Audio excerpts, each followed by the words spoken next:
So often parents are just used to hearing what's wrong, what's broken, what's not right with this particular, incident, or, how could they quote unquote fix their kid? You got to just recognize from the start when parents come in that there's nothing wrong with their kid, and not to assume that there's something wrong with their kid, but instead assume that you're here for what? To just do better at being who you are. Thank you for tuning into the show, whether you are watching this on martialartsmedia.com or on YouTube, or listening while on the move on iTunes, Spotify, or Stitcher. This is the Martial Arts Media Business Podcast. My name is George Fourie, and on this show we interview top martial arts school owners, share success stories, share martial arts stories from great martial arts experts, and then we talk about lead generation and marketing strategies in between. So a quick heads up before we jump into the show. I just wanted to make sure that you are already part of our Martial Arts Media business community. It is our free Facebook group where we hang out every day. We talk about lead generation, marketing, and all things martial arts. You can jump in by either clicking a link close to this video or go to martialartsmedia.group. So not martialartsmedia.com, just martialartsmedia.group. That'll take you there. That's the best place for you to go after the show. We are in there every day, and there's a bunch of free resources that we have already uploaded into the group. Things about how to attract the right students, how to increase your sign-up base, how to retain more members, etc. So jump into the show. I will catch you in the group once the show is done. Enjoy. I'll speak to you soon. Hey, this is George, and welcome to another Martial Arts Media Business Podcast. So I've got a repeat guest with me today, Kat Zohar, all the way from the States. And hi, Kat. Hi, how's everyone? Welcome, hello, glad you're here. If you are. All right, cool. So a quick intro. Why the episode number 2, and a bit about what we're going to be talking about here today. So recently on our partners program, we co-created something with all Kat's expertise, all her IP, and we called it Retention by Design. Now, Retention by Design, and Kat's going to correct me if I misplace the wording, but something that we've focused on in our partners program. We always talk about how to attract the right students, how to increase signups, and how to retain more members. And on the increase side, we talk about mastering sales. And with mastering sales, we're really big on really understanding the real reason why people join. What's not the, hey, I want confidence, but why the confidence? Why is the deeper emotional reason why people go ahead? So Kat's taken that to a whole nother level when it comes to retention. And instead of just uncovering and discovering what the actual emotional reason is why people go ahead and start martial arts, but she's developed a system where she can actually identify the personality trait and how to identify the actual greatness of the student in a more detailed way. What are they?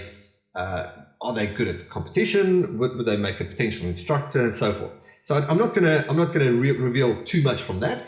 But what I really liked about the whole concept is it just takes things to a whole nother level. And if you've got retention problems and, football is a top priority over martial arts and a whole bunch of other things, and you're fighting price wars instead of value wars of why your martial arts program is superior, then this is going to be a lot of fun and a lot of value. So with that, welcome again, Kat. It's great to be here, George. Thanks for having me.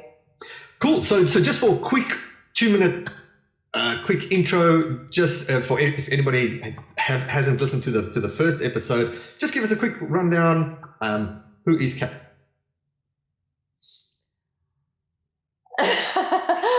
Well, that's a loaded question.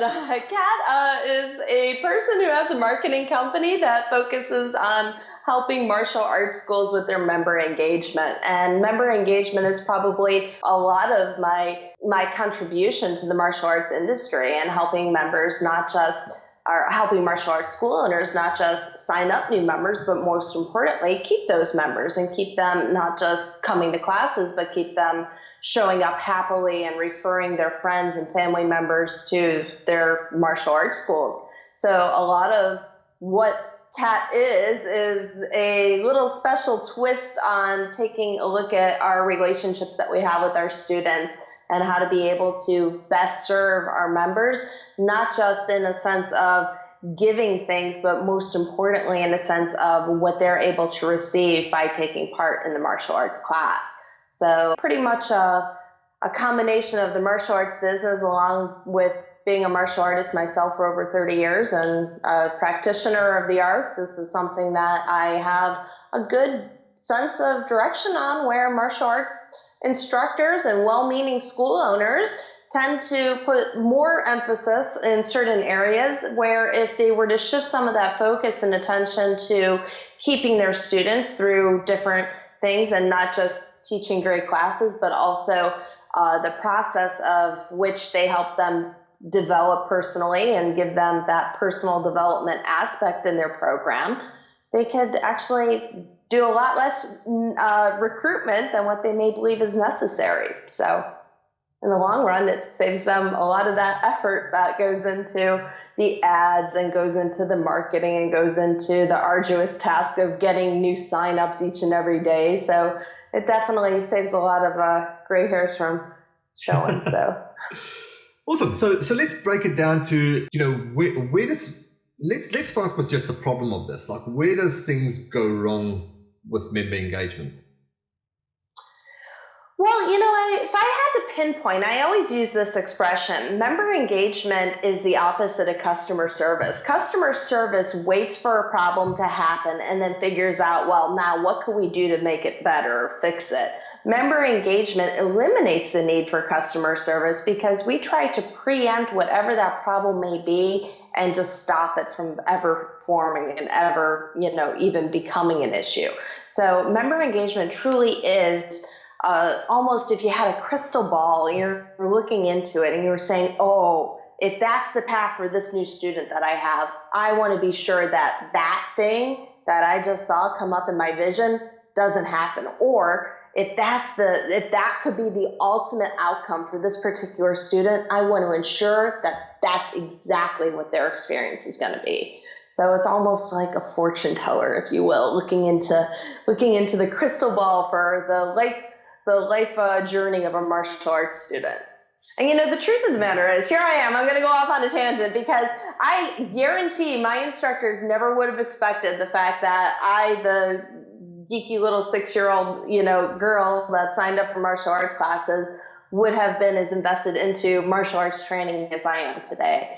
And I think that really is a lot of what instructors, have preconceived notions of their students when they get started, and they're not always favorable. It's like, oh, they're going to end up dropping out, or they're not going to end up going that far, or or they put the high expectations on other students. Like, this is a superstar. They have so much ability. I can make them so great, and then become everly disappointed if a student decides to pull out, or they, take a break, or, stop for football or soccer, as we call it. But yeah, so that gets very, dejecting in the whole school owner's job role. So totally. So it's really hard for, and this is just a practicality of life, right? Your assumption of people is generally wrong. It's almost like when you run split tests for ads. You always think that's the sure winner, and then it's always not. Typically not. And same thing with people. Yep, you can have a gut feel and some intuition with, all right, this person is like this. You get a good feeling about it, but then there's all these other things that are going on that you can never predict. So you can never really accurately assume, and assumptions can also be dangerous. I see this in sales a lot, and one thing we always, with website development, always talking with copywriting, we always ask a question, what is, if I had to walk into your school and ask, what do you do here? What would be your answer? And sometimes the question just goes, well, we started in Okinawa and we did this, and it's this whole tangent of stuff. And I'm like, hang on, you lost me at 1964. 1964, right. I'm not here anymore, because it's just completely missed the point. So what I'm getting to with that is it's so easy to just, assume your story is going to connect with someone, or just assume that somebody's here for confidence. But there's so much more going on behind the scenes. And I want to take this, not to a crystal ball level, of course, because it's actually a practical step practical process that you put together. So, all right. So where do we go from here? So if we look at member engagement, and you need to lift your game, and maybe people are dropping off and other sports are taking priority, etc. Where do you start this whole process within the communication with the parents, etc.?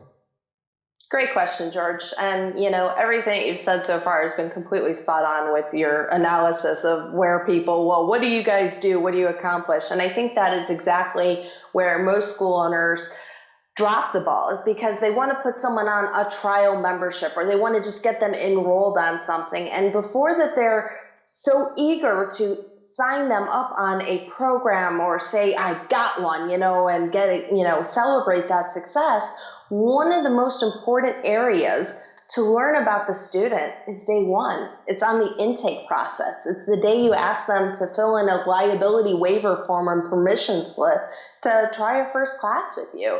And this is one of my strong beliefs, is that if we were to ask better questions on that intake form, and not just one of those old, list of 50 different questions about like, will you be living in the area for the next year or so, or questions that are a little bit less relevant to the life of the student as opposed to the life circumstances of a student, is really, I think, telling.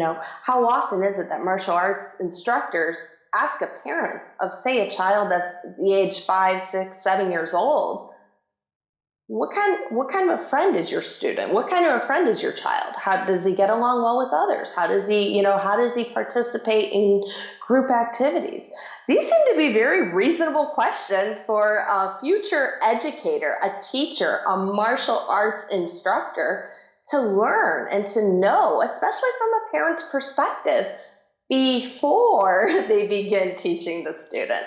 And to me, it seems like common knowledge that we would take the time to ask questions about the student that we're going to be teaching, so that way we know how to teach them. But I don't think it happens nearly enough. Okay, so let's look at where this really, how beneficial it is. So, our goal is, all right, we want to keep more students, and we want a more clear understanding of who they are, what they want, what do they really want, what are their potential personality traits. So how do we go about uncovering a better understanding and being able to use that not just on the sign-up process, but actually to keep them engaged throughout the program? And my follow-up question would then be, how do we predict the actual times, where you were saying member engagement to actually replace the customer service? How do we go about that? I'm asking that now because in case it doesn't slip my mind. Cool. I hope I remember that question when it comes around to that part of the discussion here. So yeah, great path here. So in assessment, I think the number one way to be able to ask parents the important questions that we need answers to is through a simple assessment. What if this assessment was, 18 questions long, and rank them in order of different priorities as far as how they show up most powerfully in a child's life, and a parent takes this on behalf of a child, or an adult student takes it for themselves based on how they react to different situations and things, and giving them this type of simple, very straightforward, matter-of-fact type questionnaire that they could quickly, take, and basically you're able to then get a little bit of a profile of who this person before you is, without making too many judgments, but just based on how their personality is showing up and how other students in your martial arts school may have also related to such questions. So give us an example. Yeah. I'm trying to just cut in. So yeah, just give us an example. So assessment. All right, give us just if you can handpick a couple of things to give us an idea of how you go about the whole profiling. Sure. So let's say if a student has really strong perseverance, because we know our martial arts program teaches a student perseverance. So let me backtrack one step. Let's say that all these things that we say we teach in martial arts, confidence, perseverance, indomitable spirit, all of these traits were there. And then a parent was able to say, well, I definitely see my child, as opposed to saying lacking, he needs more confidence. What if we were able to take it from a completely different perspective? What if we were able to say that, well, you know what? My child has so much, fortitude, so much perseverance. He doesn't give up, and sometimes he probably should. He's the one who stays to the end, and he's trying to be everybody's friend, even when other kids may not be so nice to him in return. These are real frustrations a parent may have if they're dealing with everyday life with their child. So it's like, it gets me so raging mad when I see other kids taking advantage of his good nature. And I'm sure there's people listening to this recording right now and says, "Oh my gosh, I've heard parents say that to me like last week." And they're probably thinking of their own student body and saying to themselves, like, I have students like that, where, somebody took their very last, snack for lunch, they would not even have a problem with it and let them do it because they're not aggressive or they're not assertive enough. So we hear these things that parents want these things for their child. They don't want them to be bullied. They don't want them to be cornered. They want them to exude not necessarily just confidence, but also assertiveness. They want them to be able to say when enough is enough and stand up for themselves so they're not being taken advantage of, which is completely understood. But what if a parent was able to recognize, well, the fact that they have such good endurance, and what if that was really more like empathy? And what if their child's empathy was one of their strongest features, and that was not a bad thing, that was a good thing? And we're able to recognize that first through the questions we ask. Like, for instance, how much empathy does your child display when working with other kids or in groups, or how do they, share empathy with, their friends at school? So these types of questions that we're asking specifically, they may say extremely much. He gets a 5 on a scale of 1 to 5, 5 being the highest. That's my kid all the way. So now we have a little bit of a different understanding of what this child really has a natural greatness for, because that's the way his personality is showing up. That's the way he communicates on an ongoing basis. That's what mom hears from the school teacher, at every time I have a sit-down conference. So these are the types of things that now that, the martial arts instructor is able to say, hey, we know you want confidence, and that's going to come with, our martial arts program, but we're not going to let him lose one of the strongest qualities that he has with maybe, say, empathy, or maybe, say, fortitude, or one of the other types of, honor. He just has such great integrity. He's not going to tell a lie, and he's going to be honest if something comes down to the wire about what happened in this particular situation. So these are all really good things, but sometimes can maybe be seen as a little bit more passive or a little bit more meek. And sometimes, that could also lead to some of the reasons why parents bring their kid into a karate school or martial arts program in the very first place. So that being said, all of that being said, gives us a chance, to really hone in on where the areas are that a parent says, this is great, as opposed to saying, oh, we just need more discipline in this house because he just doesn't listen to any of the rules. And, so as opposed to focusing the attention negatively on what's lacking, we just really want to shift the conversation and focus the beginning of a new relationship on what's already there and build on that. Gotcha.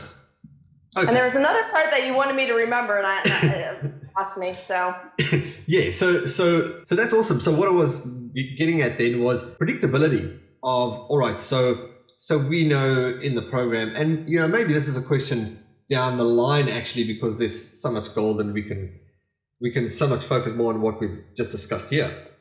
But to that question, because we're going to push it out and we're going to forget about it. So let's discuss it, right? So predictability. So if we think, okay, well, customer service, member engagement, we want to combat problems and deal with situations before they actually arise.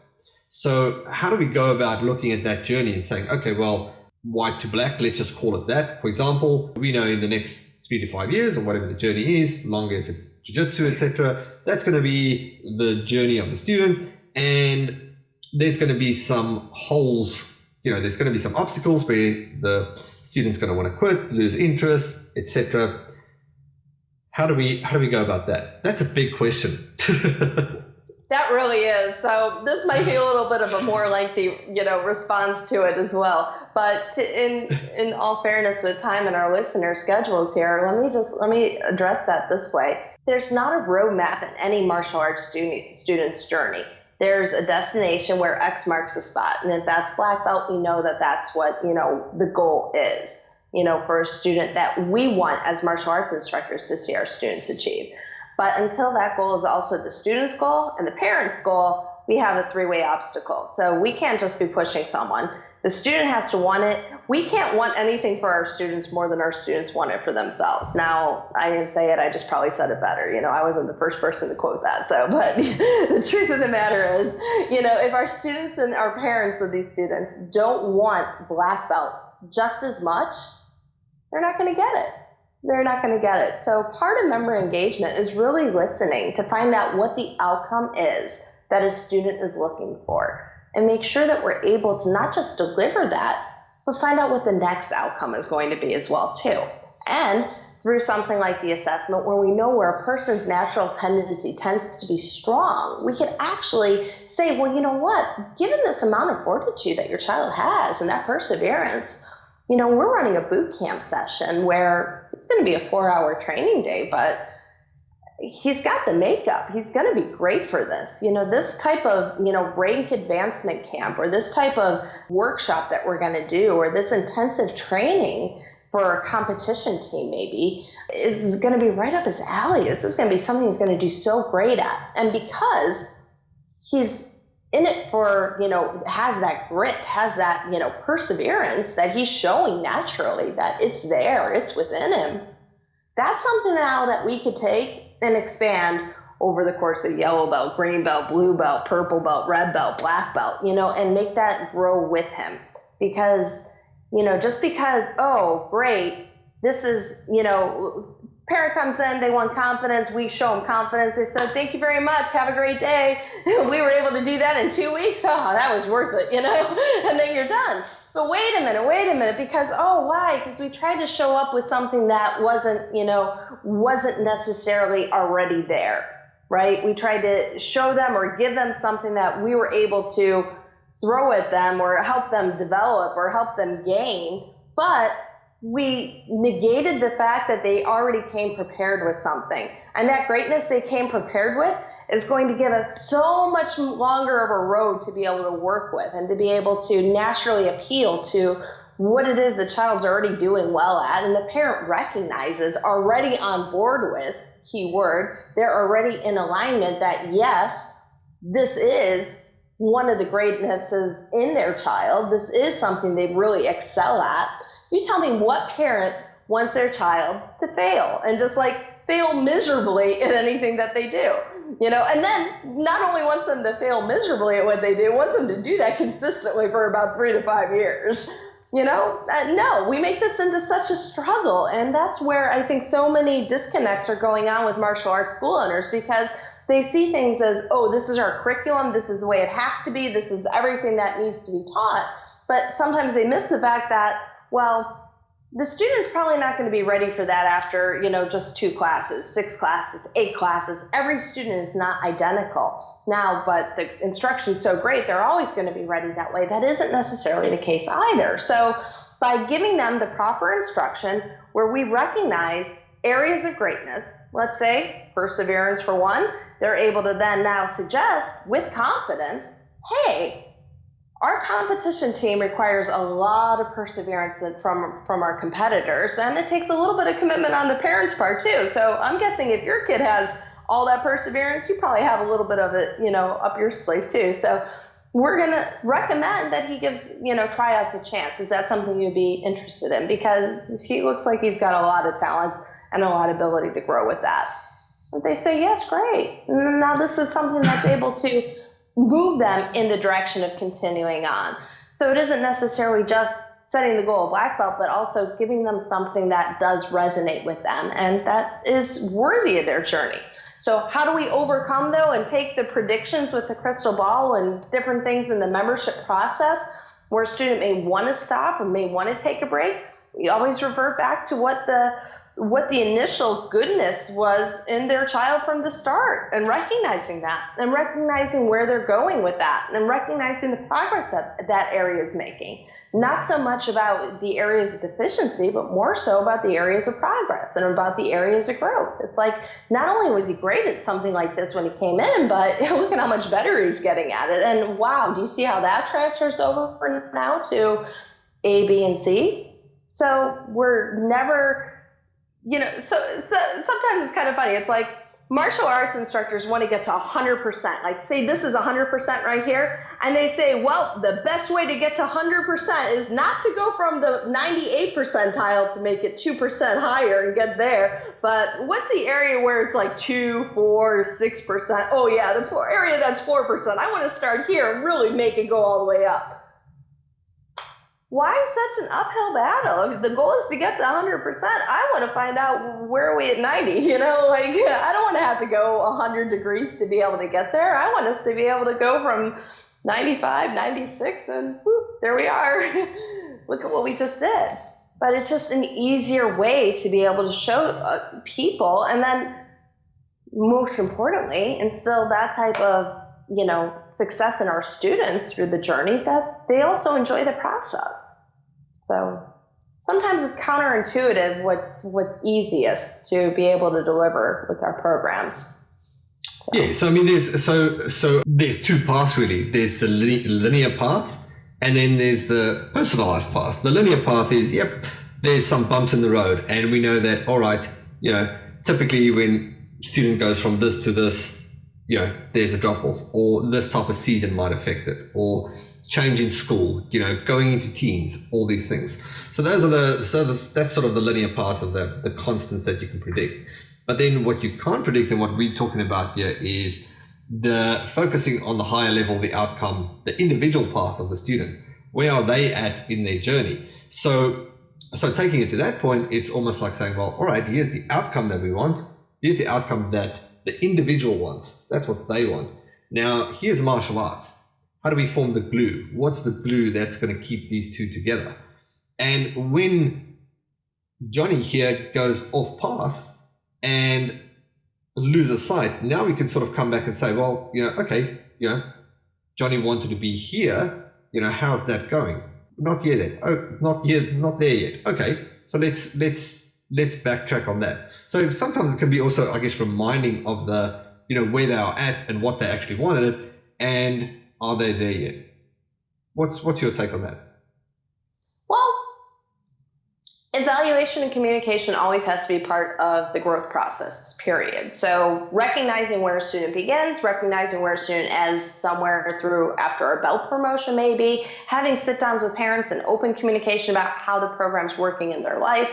These are all real important parts of keeping engagement strong with your members. And of course, any type of relationship is going to have its ups and its downs. It's not always, smooth sailing 100% of the time. There's going to be, but isn't that the way that saying goes? It's like, it's the turbulence, or it's the rocky waves that create the profound or the proficient sailor, right? It's not the calm waters that create the experienced sailor. And remembering that and recognizing that with parents, when they come in, it's like, oh, this is a perfect opportunity for us to be able to really truly express to, little Billy here that this is part of the road of life. We're going to work through this together, and getting them through that period or that experience. So yeah, definitely.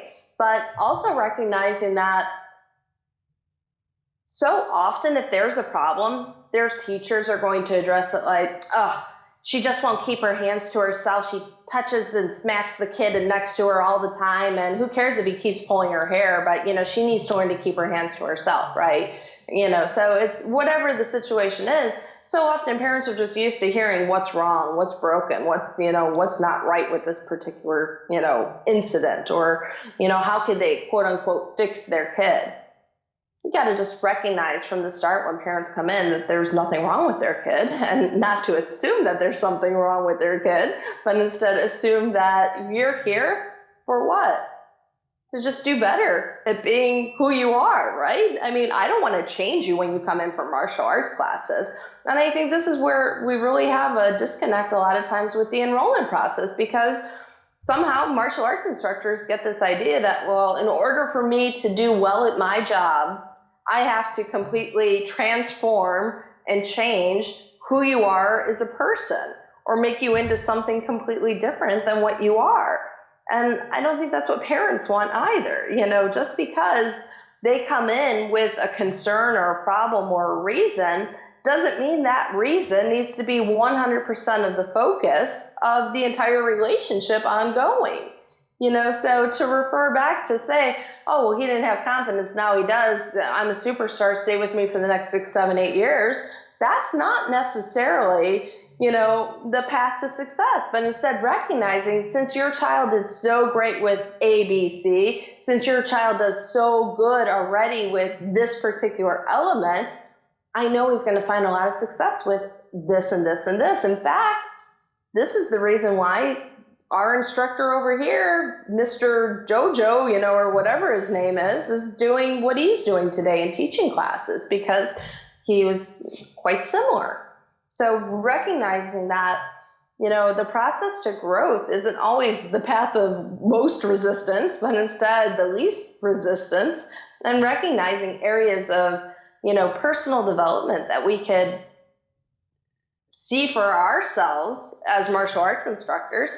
We always, when I talk to school owners, I'm always amazed sometimes when I hear them express that, well, I know this student's going to be getting ready to quit. Or I'll even ask them a question, who's the next student in your martial arts school that's going to quit? And they give me a name. I'm like, wait a minute, stop right there. You have a name of somebody who's going to quit in your mind. What have you done to prevent that? Nothing. I'm just waiting for it to happen. Kind of like, I know if I take my vitamins every day, I'm not going to get a cold. But when I feel a cold coming on, and I know a cold is coming on, and I say, yeah, no vitamin C, no, I'm not going to take any orange juice, I'm not going to have anything to, help combat that in any way, I'm not going to take, I'm not going to make sure my diet's clean this week. No, we're just going to let it happen. It's almost like saying, what's wrong with you? Kind of like, so, I'm asking all the listeners to this recording right now, all 3 of you out there, 1, 2, and whoever else is listening to this right now, I'm asking you, please ask yourself that difficult question. Who's your next student to quit? And then whatever name comes to mind, what are you going to do about it?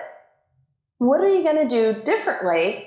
Because if you were going to do the same thing, we already know what the outcome is. You're going to be right. Congratulations, you're going to be right again, But none of the times where a student says that they're going to quit, is it completely always like, oh, I never saw that coming, It's usually they missed a class, they missed 2 classes, this happened. Or we hear a little bit of a soft tell, like, oh, well, we're running into some problems at school. I hope he could keep his grades up. We hear a different type of tune about it, right? It comes across. We hear different things about it all the time.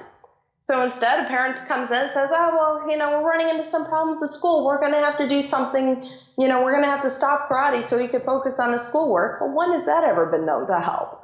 When has that ever been known to actually fix the schoolwork? Oh, so he's going to spend all his time with the tutor then?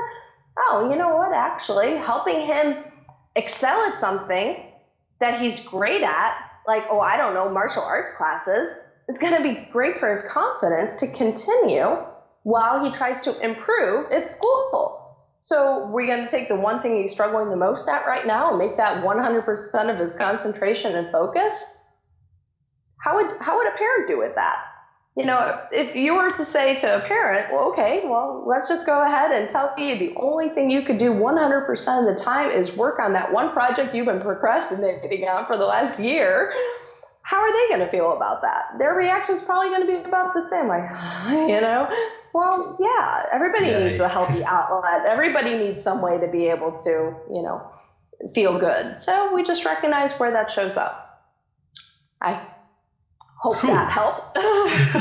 Yeah, so look, we've been talking a lot of big picture ideas, big concepts.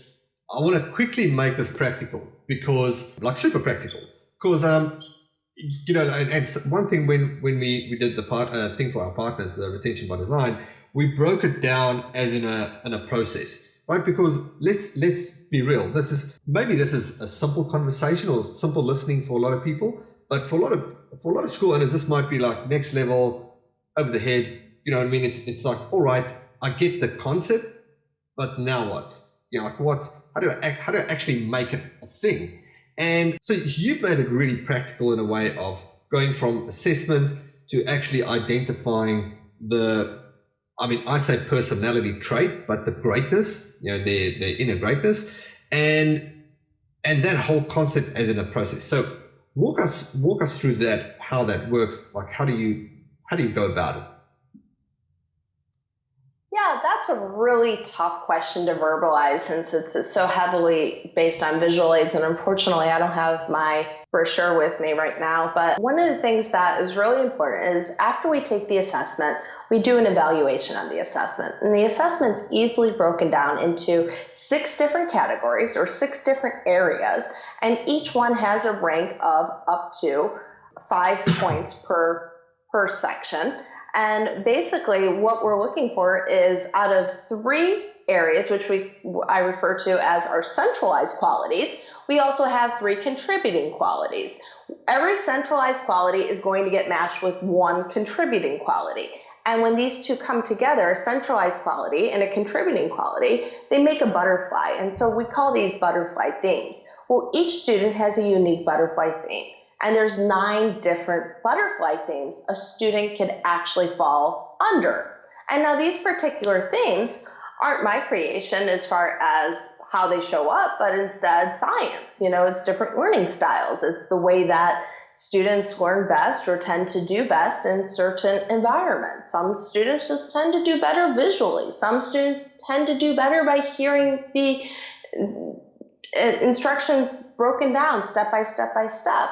Other students do better when they actually get to demonstrate or physically participate. So based on what a person's learning style is, we then are able to kind of direct or guide how we go about teaching the classes, how we go about instilling confidence in that student and for whatever their path is, and basically use this as a little bit of a tool to be able to leverage what recommendations we make for the student's martial arts journey. So really, after we have their butterfly theme figured out, the next step is for us to be able to communicate that with the parent and then give the parent some ways that this is going to benefit their child at home too. So when it comes down to, say, cleaning up their room when they're asked, what's the best approach to give them? What's the best way to give that direction to the child? Well, we're not just going to say it's always this way. No. Instead, we're going to take it based on how their personality shows up and then recognize, what kind of learner they are. And then from that, be able to clearly and confidently share with the parent, one of the best ways for you to be able to coach your child in the art of, like we do here at the martial arts school, in the art of personal development, is to give them this, command for, cleaning up their room. And then recognizing when it happens that this was, done by the process of where their natural greatness tends to fall in. So it really helps you incorporate the martial arts that you teach at your martial arts school with parenting martial arts, in a sense that they're able to give out to, utilizing the same type of information that we just uncovered based on the assessment for them as well. So awesome. Okay, so I think here's what we're going to do, right? And we could talk about this for forever, and it's a lengthy topic, and so I want to be respectful of your time, and so I think here's what we're going to do, right? And so if you're listening to this podcast, you're going to have to head over to martialartsmedia.com and find this episode. Now, we have not really planned this, so this will potentially be the worst. What are we doing presentation. Here, George? This is potentially the worst attempt at a cool offer, right? So if you are still intrigued, listen on. So we're going to put together something that you can take this whole, you can take the assessment and you can take implement this whole process in your business from front to back. And head to where the episode is. Just look for Kat Zohar on martialartsmedia.com. We haven't worked out the details, which is why I'm saying this is probably the worst attempt at a sales offer on a podcast ever. But if the cool part about it is, if what we've spoken about is cool, if you have problems with your retention, if you know that understanding a student's true greatness is going to be super beneficial to understanding how that works, and to make it in a practical way that you don't have to be, a genius with a crystal ball to try and really figure things out, but to have a practical sort of step-by-step way of going about it. Then head over to this episode. We'll have a link where you can access more details. And I think Kat we'll shoot a quick video just to give a bit of a breakdown of what that actually is and how that works. And how was that? Yeah, cool? Sure. Sounds great. We'll give the assessment to anybody who wants to take it. So if this has piqued your interest at all, go ahead, take the assessment. We'll send you back what your evaluation comes back as, and have a conversation about your results. I think that sounds great. Cool. Well, anyway, we should ask, where could people find out more about you and more about all this, what you've got going on, etc. And thanks for being on again, Kat. My pleasure. No, I love being able to share with the martial arts community. This is where I grew up, and this is where I plan to stay. So, this is my livelihood. So whatever I'm able to do to help martial arts school owners around the world is truly a good passion of mine, and I'm happy to help any way I can in that way. Best ways to learn about me are either my website, katzohar.com, and that has links to all the different creations that my mind, comes up with. So there's beginnerminds.com as well too, which is the program that we're discussing. But any of those sites are the best way to keep tabs on me. Or of course, send me a Facebook friend request if you watch this, and I'll be happy to connect with you over social media as well. Awesome. Cool, Kat. That sounds cool when you say it like that. Cool, Kat. Thanks a lot for being on. Thank you. Cool. Thanks again for being on. And yeah, look, as I mentioned, you can check out obviously all of Kat's websites, katzohar.com and beginnerminds.com, and we'll put together something special for you guys as podcasts, for you as a podcast listener. So head over to the website, check that out, martialartsmedia.com. And Kat, been great having you on again. Always great speaking to you, and I will speak to you again soon. You too, George. Awesome. Thank you. Cheers. Thanks again for tuning in. Was it helpful? Did you get something of good value for your martial arts business? Then please do me a favor and let us know. Leave us a comment wherever you watched or listened to this, or just head over to iTunes and just leave us an awesome review. That way we'll know that we are on the right track, and we'll keep bringing you great shows with great interviews, sharing great strategies and tips. So if you haven't yet, now's a good time to head over to our group, martialartsmedia.group. That's the Martial Arts Media business community. I'll see you in the group, and I will see you on the next show.